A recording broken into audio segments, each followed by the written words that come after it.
Alright guys, what we're going to try and do here is a blackline key run in 20 minutes or less. Same commoner story line as the old run. I've tried the other storylines and I found that this is still the fastest for me anyway.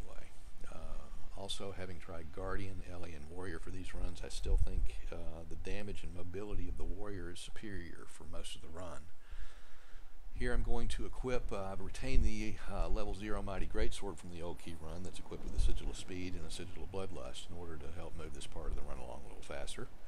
Also, I'm loading in the new level 1 crafted backpack, but I'll go over all that a little later in the run.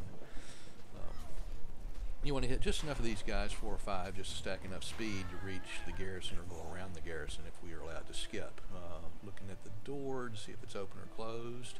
It's closed, so we are going to run around the garrison, saving a little bit of time. Get to skip 3 waves of centaurs and a small boss fight.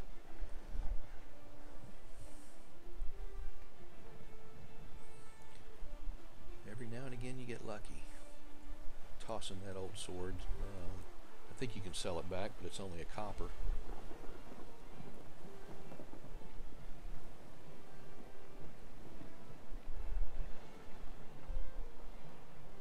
The only drawback to going straight to the hand elemental is you haven't built up very many bloodlust stacks, so the fight goes a little slower, but I think that it certainly is a lot faster than having to fight the other centaurs inside the garrison. Plus you're going to wind up with some help from somebody else. Oh, I'm not doing a very good job of avoiding these knockdowns. Anyway, stay in the center. Try and hit both, your sword will hit both of the hands at once. That'll help take it down a little quicker. Again, with if you don't get to skip the garrison fight, coming here with 12 to 15 stacks of bloodlust really makes this a quick fight, a lot quicker than what we just saw.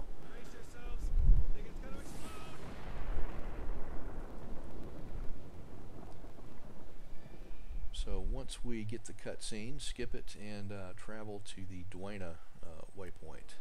I'm going here so that I can get the speed boost from this little vendor or whatever it is over here in the corner. That'll get us to the crafting station just that much quicker. And that's part of the run that's changed. I'm sure that everybody knows. You've got to get to level 10 before you can actually start doing the story. And I'm going to try to get there. Try to get to level 10 by crafting in the chef profession. And I got that information from a Reddit post, which I'll post in the comments for proper credit, and also so that you can see what's actually crafted and the ingredients that you'll need. As it is right now, with the materials that you're going to need, it costs about 1.5 gold per run. But the good news is a lot of that can be recouped. Things that you can sell back to the trading post, like these balls of dough. There's also what is it? The dry goods that you make. You can sell those back on the trading post. Both of those together, that'll get you about 8 silver or so, something like that. One of the big things is that now we're getting these loot bags and coin purses, and or purses, whatever they are, just for doing the reward. There's going to be 12 of those total for each run, and I personally have gotten, if you open those with a level 80 character, I've been getting tier 6 mats.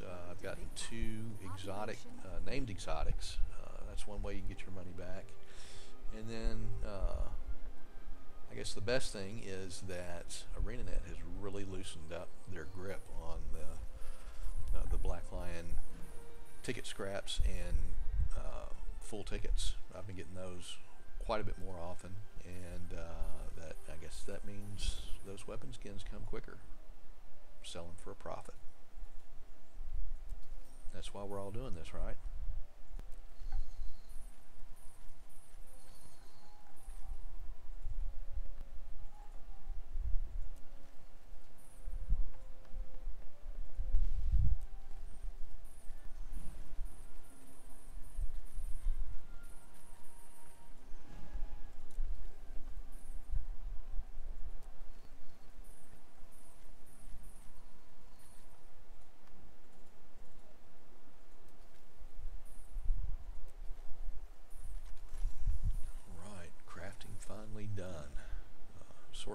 inventory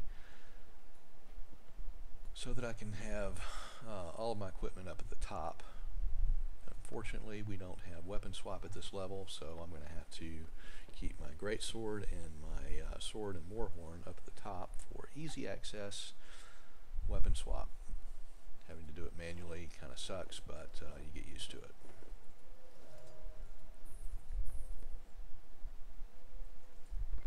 Selling back the armor that I'm not using to recoup some of the money we're spending. And now the run hasn't changed very much, except for a few nuances that make things a little quicker. The fact that we get complete weapon unlock here really makes things a lot faster. Being level 10, even though our enemies were level 10, we get to mow them down a lot quicker. I will mow these down just long enough to see Johnny point, which he just did, then run directly upstairs, bypassing everything. I want to try and get to behind this table before Ted gets up here for his little cutscene. You can't avoid that anymore. Target Twitchy Jake. Get his aggro so that he'll come over here as well. Then they will LOS right behind this table. Big benefit here is that Ted will not use his hammer when he's LOS'd here. I don't know why, but we'll take it. That's a big benefit, because having to deal with Ted's knockdowns and Twitchy Jake's knockdowns, well, I can't say his name without fumbling, huh? Is a big benefit. You can get Deadeye Delia, Blaze, and Uptown Johnny all in the same spot by going through this wall. By this time, all of the other minions have been taken care of by Logan and his guys.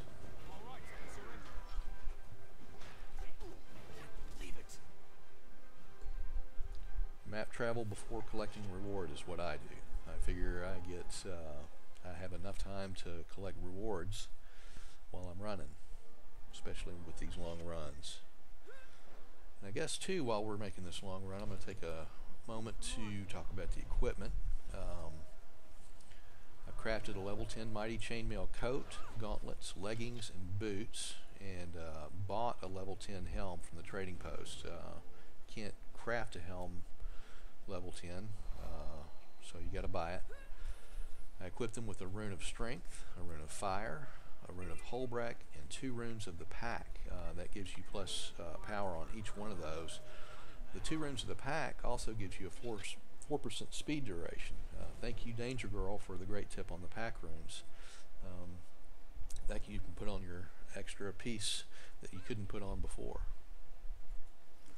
Also crafted the Mighty Greatsword with the Sigil of Speed and Sigil of Bloodlust, and a Mighty Sword and a Mighty Warhorn equipped with the same sigils. Also crafted 2 garnet copper rings and the new simple backpack set with Mighty stats with a garnet pebble. All in all, gives you quite a bit more power to deal with all these guys. You see me run past all these guys here. Important tip: make sure that auto targeting is turned off, because using rush and leap, you don't want to accidentally target an enemy that you don't want to fight and slow your run down.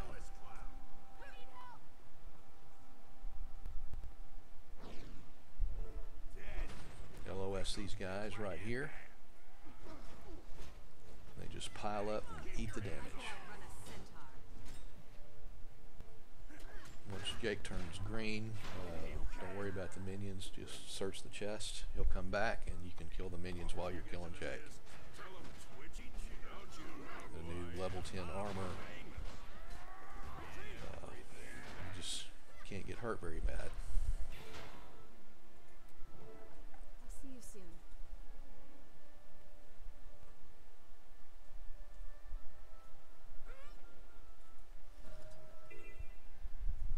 I'll watch over this place.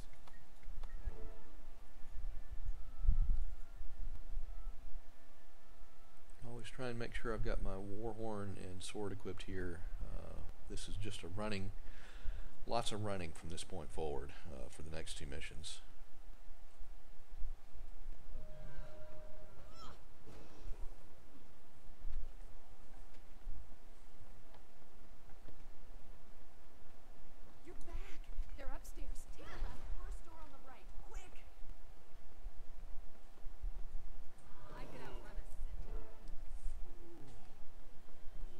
on this next one, you want to wait for the mission accomplished sound to happen. Pull this off. That sound before you map travel. If you do it before that, you risk traveling before you actually get credit for it, and you have to wind up having to do that part of the story again, which is a real pain in the ass.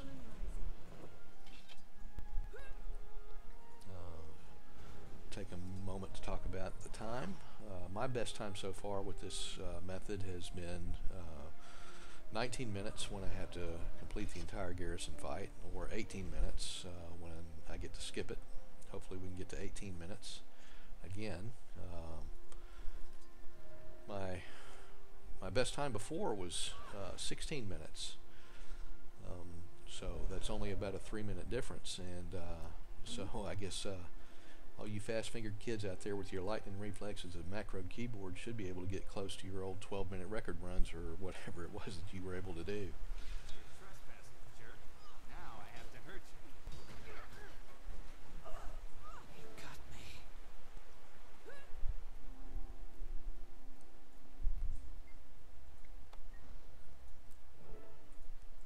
I'm going to speak to Johnny first, and when I speak to him, I'm going to choose the second option, nobody, I won't bother you. Yeah. Oops, a little quick on my 100 blades there.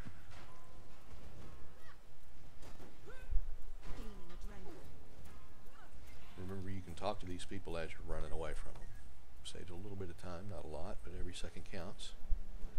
Don't fight these guys, just grab the fuses and run. Drake's getting a little cozy with her. You sure about this?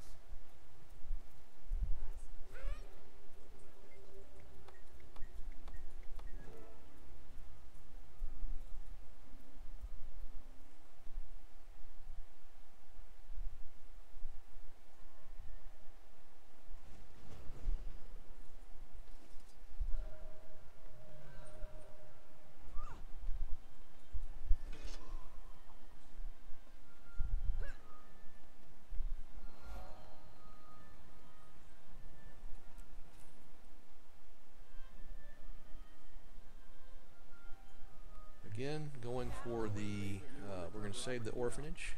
Still the fastest way to go for me, I think. Ted thinks we can be in two. And most of that is because you don't have to deal with any of the minions anymore. You can just go in, target the bosses, kill them, cleave them down quick, and not have to worry about anything other than Logan and his guys taking care of all the minions.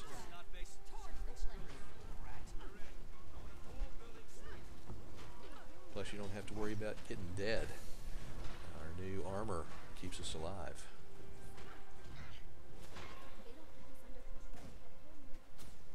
Try and get Blaze and Delia at the same time. How many bombs does it take to set a Watch for her crouch and get her down or dodge. That's a knockdown.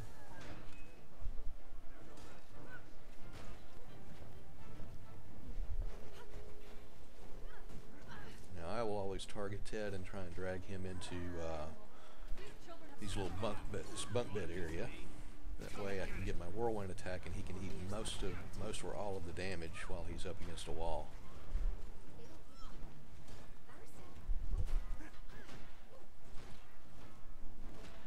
Once he's dead, run to the next point. Don't bother to wait for the cutscene here. Just go ahead and run all the way to the next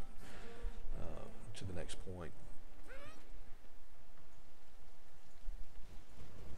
I'll take this time to sort out my inventory, whatever. You can also take this time to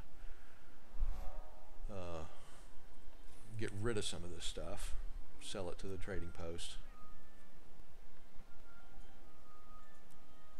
Lieutenant Francis, what's the situation here? We got all the people out, sir, but so far we haven't found any. Not a lot of value, but the dry goods and the dough, I think I said before, will yield you somewhere around 7 or 8 silver back. If you're doing a lot of these runs, that adds up. Fat-fingered 100 blades meant to do whirlwind attack. It happens. And on everyone else. The Queen doesn't expect perfection. Why do you? Fancy meeting you here. Wait, what? What's up with my face? This part has changed a little bit too. Once we get down to the cage, I don't know if you could do this before, but I just noticed it since the patch. You can actually run out directly after the cutscene, and it seems to glitch the commander and her minions. They won't go into their block status or their phalanx. And that way you can drag them over here, LOS them at the wall, mow them down really quick. Once you get enough of these guys down, she'll tell them to break formation. Then you can target her and take her down quick. And that's going to be the key run, guys. We'll see here in a second what kind of time we have. Any comments on how we can get this done quicker is going to be much appreciated by me and the community. Age is 17 minutes. Let's see what the Overwolf clock says. Ready for more. 17:54. Thanks.